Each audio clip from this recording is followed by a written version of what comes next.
Revolución del azar y la fortuna.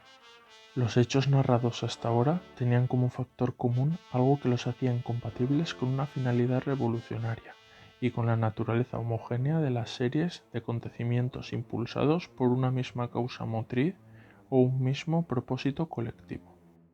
La toma de la Bastilla dio lugar a un cambio notable en la relación de las fuerzas políticas con la creación de la Comuna de París y la Guardia Nacional burguesa. Pero ninguno de los elementos sociales en la Asamblea Nacional pensó que la espontánea violencia callejera pudiera tener categoría revolucionaria. La furia de los campesinos asustados ocasionó un cambio en la relación de ciertas fuerzas económicas y sociales ligadas al feudalismo, pero nadie ideó la abolición de los derechos feudales como consecuencia de esa violencia. La marcha de las mujeres modificó sustancialmente la imagen social del monarca absoluto, pero ni siquiera ellas imaginaron que el cambio forzado de residencia real pudiera ser factor revolucionario. La huida del rey y su detención, fruto de la fortuna, iniciaron realmente la revolución. Antes de esa huida, esos tres hechos fortuitos e inconexos fueron causados por tres pequeños colectivos diferentes, marginados de la acción política. Turbamulta urbana, conglomerado campesino, masa femenina, actuando sin concierto y con distinta finalidad. Fueron acciones azarosas sin causa final. Simples factores de la suerte modificaron las condiciones objetivas de un proceso legal de reformas en el Estado del que estaban excluidos esos factores. Lo cual obliga a traer el azar y la fortuna a una reflexión sobre los hechos extrapolíticos que propiciaron la rebelión nacional con el arresto del rey 2 años después de la toma de la Bastilla. Esto no quiere decir que los tres hechos azarosos tuvieran el mismo grado de improbabilidad, ni que carecieran de toda relación entre ellos. La noticia de la marcha del ejército real sobre París motivó la Bastillada. Los rumores de venganza de la aristocracia feudal contra los campesinos, como reacción por los sucesos del 14 de julio, derivaron directamente de ellos, y la abolición del feudalismo también provino de la violencia campesina. Sin embargo, fueron hechos de fortuna o de suerte, porque, no estando inscritos en la serie causal de los acontecimientos animados por la representación del tercer estado, coincidieron e incidieron en ellos por causas absolutamente independientes. La historiografía no tuvo en cuenta la importancia del azar y la fortuna en la fermentación revolucionaria. Olvidó las enseñanzas de Maquiavelo y de Montesquieu. Si el azar de una batalla, o sea, una causa particular, arruina un estado, había una causa general que lo debía hacer perecer por una sola batalla. Considerations sur les causes de la grandeur des Romains et leur décadence. Capítulo 18. El determinismo asoma como ley de la generalidad, mientras que el azar reclama sus dominios sobre la particularidad. La ley de los grandes números excluye la probabilidad del azar. En lo infinito o lo eterno, lo probable siempre sucede. La realidad política es tanto más azarosa cuanto más particular. No se trata de que los tres factores de fortuna mencionados oscilaran entre la causa eficiente y final de la revolución, como pensaba Bergson del azar. Incidieron en la causa política del tercer estado sin estar relacionados previamente con ella.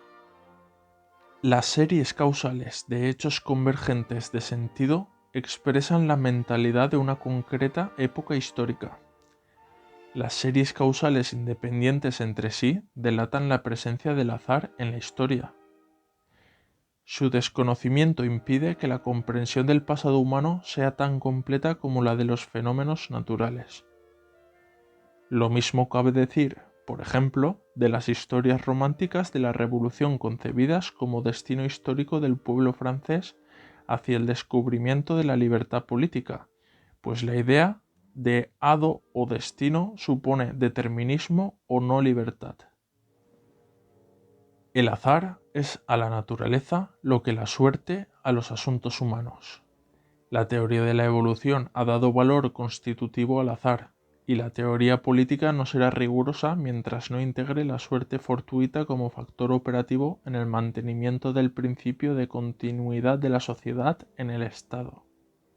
Especialmente en las épocas inestables de tránsito brusco desde una forma secular de Estado a otra nueva que la contradiga o la distraiga de su inercia. Las monarquías de derecho divino no creían en la suerte. Para Bossuet no hay azar en el gobierno de las cosas humanas, y la fortuna no es más que una palabra sin sentido. La ciencia excluye esta absurda creencia. En el corto tiempo de la década francesa que aquí se analiza, el azar y la suerte impiden interpretar la época comprendida entre la convocatoria de los Estados Generales y la huida del rey como preámbulo o antesala de una revolución. Sin el hecho también fortuito del aprisionamiento de Luis XVI en Varennes, la relación de fuerzas militares, políticas y sociales era más propicia al triunfo de la reacción que al de la revolución, que, para ser precisos, no se inició con la huida del rey para reunirse en la frontera con las tropas extranjeras preparadas para la invasión de Francia, ni con la noticia de su detención, sino con la mentira de la Asamblea de que el rey había sido secuestrado. La fortuna favoreció inicialmente la causa popular del tercer estado. Acontecimientos causales o fortuitos irán definiendo después, de modo contradictorio pero inequívoco, tanto la naturaleza voluntaria de los acontecimientos políticos que derrumbaron la monarquía, como la del proceso reaccionario que, a través del directorio termidoriano, entregó al Estado desfallecido al consulado y al imperio de Napoleón. Este libro no relata la historia de la Revolución Francesa, solo la de los acontecimientos significativos de donde proceden las ideas y palabras utilizadas sin fundamento en el lenguaje político actual para designar ficciones encubridoras de la naturaleza reaccionaria del estado de partidos, heredero del expediente estatal inaugurado en 1795 con el Directorio. Más que los vencedores, la historia la escriben sus herederos, y hay batallas pírricas que todos los combatientes pretenden haber ganado. La guerra continúa entonces de forma polémica entre ideólogos, historiadores y adoctrinarios para designar al triunfador. A este género de victorias pertenece el mito de la Revolución Francesa. La polémica sobre el signo de hechos y acontecimientos sucedidos a más de 200 años de nuestra iluminación histórica no ha terminado. Los historiadores son abogados de las banderas ideológicas del pasado que refuerzan sus ideologías presentes. Como dijo Croce, toda narración de la historia es contemporánea. El estudio de las orientaciones ideológicas de la historiografía tiene tanto interés para el conocimiento de la evolución de las ideas políticas en Europa como para el de la propia revolución. Aparte de las sugestivas consideraciones sobre los principales sucesos de la Revolución Francesa de M. Staël, publicadas en 1818 después de su muerte, han sido las formidables parejas de historiadores franceses en cada generación política del siglo XIX las que nos hicieron ver de modo diferente el sentido de los acontecimientos revolucionarios y la personalidad de sus principales actores. Antes de la visión radical, Aulard o socialista, Jaurès, Mathiez, Lefebvre, Soboul, las concepciones liberales de la revolución, Thiers Mignet, Lamartine Michelet, Tocqueville-Quinet, ya habían hecho del estudio de la Revolución Francesa la primera asignatura de la cultura política. Salvo Adolphe Thiers, que falseó deliberadamente hechos y palabras de los protagonistas, todos los demás acreditaron ser historiadores veraces, pero demasiado imaginativos en la interpretación de los hechos. Incluso el místico enamorado de la Revolución, Michelet, que la hizo suya, jamás se apartó de la verdad en su crónica de los acontecimientos diarios. Le pasa a la Revolución Francesa lo que al derecho romano. Todo el mundo ha leído algo sobre el tema y cree que la primera fundó el Estado liberal, es decir, el derecho público, y que el segundo fue la fuente de la actual legislación civil, es decir, del derecho privado.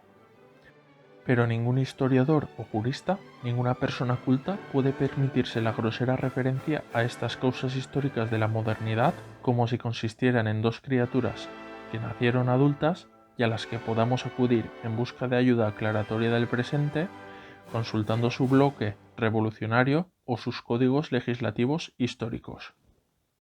Para conocer la influencia del derecho romano en nuestras instituciones, lo primero que aprendemos, no sin cierta sorpresa, es que el derecho romano no existió como tal. El Critario y el Justinianeo son incompatibles. En 700 años estuvieron vigentes varios derechos romanos. Para utilizarlos hemos de conocer sus apellidos de identificación paterna, según la autoridad que los creó, y por su acta de nacimiento según el régimen político que los legitimó. Ante la Revolución Francesa nos encontramos en situación parecida. No podemos hablar con propiedad de la Revolución Francesa calificándola, por ejemplo, de liberal, como podemos hacer con la soviética llamándola socialista. A los acontecimientos de la Revolución Francesa hay que ponerle también distintos apellidos.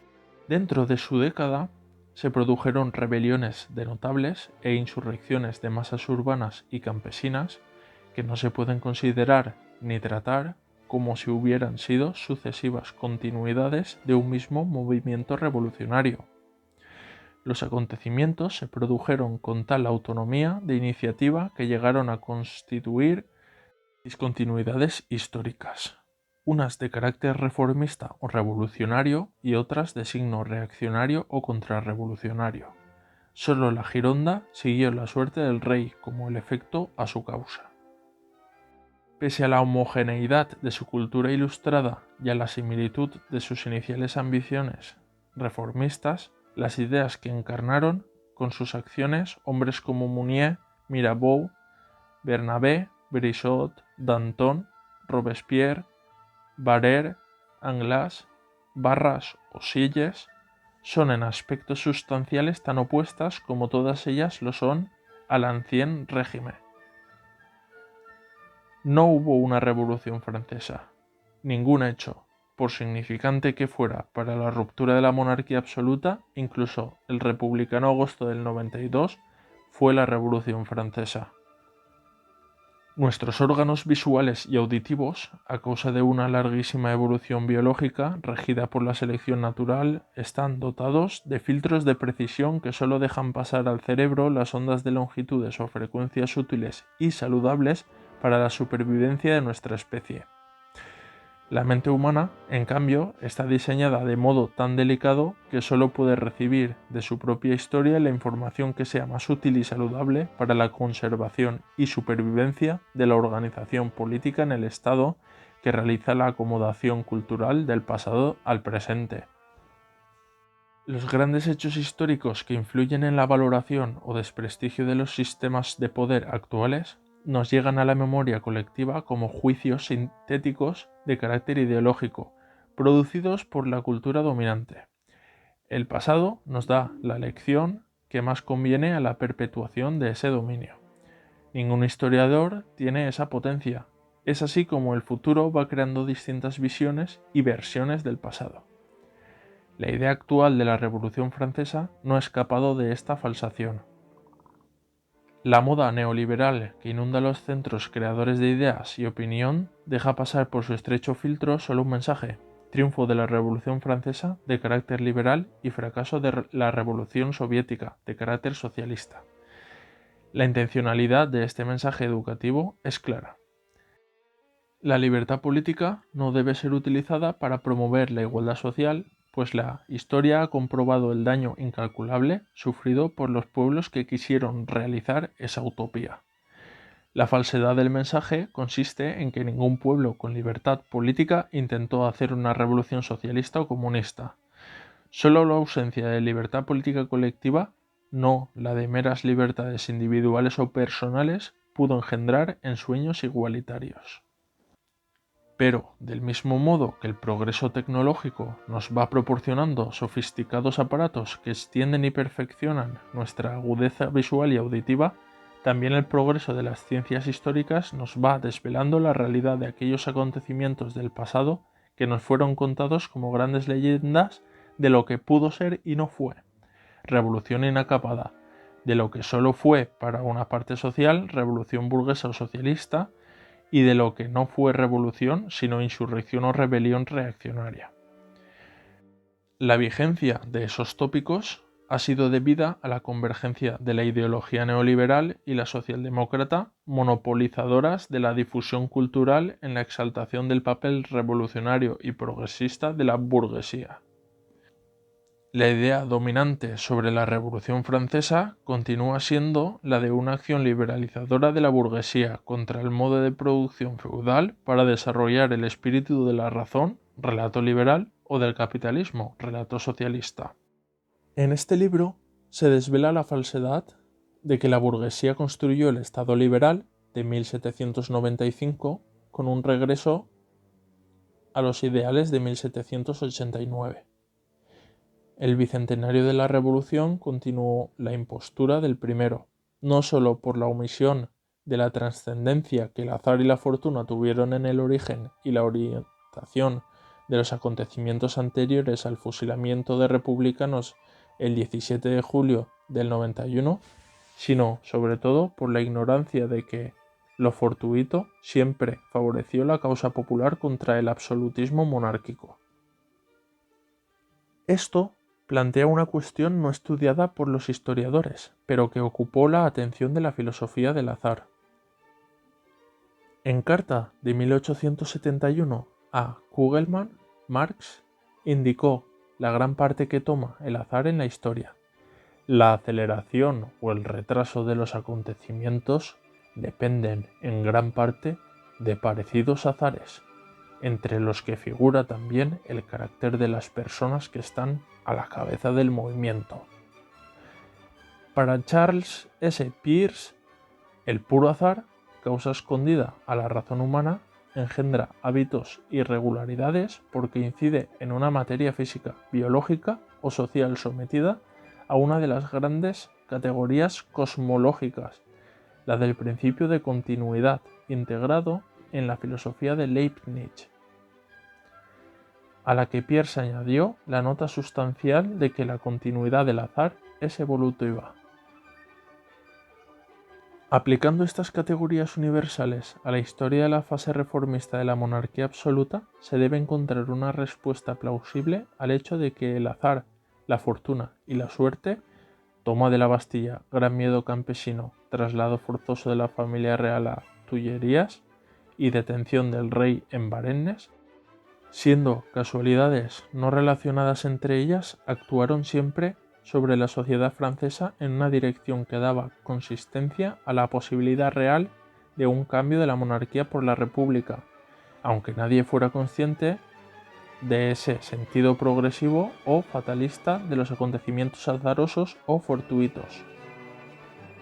La narración de los tres primeros hechos de la casualidad, Bastilla, renuncia al feudalismo, traslado de los reyes a París, ha sido interrumpida al llegar al cuarto factor, que produjo la fortuita detención del rey en fuga, porque este último hecho no solo parece la culminación de la continuidad del azar en la zapa del prestigio de la monarquía divina, del poder político de la nobleza y del crédito social de Luis XVI, sino porque en sí mismo tenía entidad y potencia suficiente para haber producido ipso facto la abolición de la monarquía y la instauración de la república. La explicación de que no sucediera así abre una nueva perspectiva desde la que se puede contemplar la orientación de los acontecimientos futuros en el mismo sentido que los anteriores, como si todos obedecieran al principio de continuidad evolutiva del azar, como si la fortuna fuera acentuando cada vez la impregnación del tercer y cuarto estado de energía republicana. Esto no quiere decir que el azar tuviera esa intención acumulativa de un mismo tipo de indignación popular, pero sí que todo lo fortuito sucede en las grandes catástrofes naturales acentúa la miseria de los miserables. La caída de la Bastilla, la renuncia al feudalismo, el traslado forzoso de los reyes al Louvre y la huida del rey fueron productos del azar, pero no lo parecen cuando se observa la concatenación de sus efectos demoledores de la monarquía. Júpiter propiciaba la revolución que los franceses no hacían. La narración de los hechos siguientes podría despejar la incógnita si partimos de la hipótesis, hasta ahora inexplorada, de que los hechos, más que las acciones voluntarias, fueron tomando cariz político revolucionario en la mentalidad popular en la medida, y sólo en la medida, en que el hecho insurreccional iba divisando y acercándose por azar al hecho republicano. No concebido éste como producto procurado por la libertad política, sino como negación del sistema monárquico, sin conciencia de lo que era o sería la libertad política en una república. Con esta hipótesis se entendería por qué en Europa siempre ha caminado el azar Tocqueville, por qué no dio ocasión a la república constitucional y por qué la doctrina jurídica o política no ha construido una positiva teoría de la república.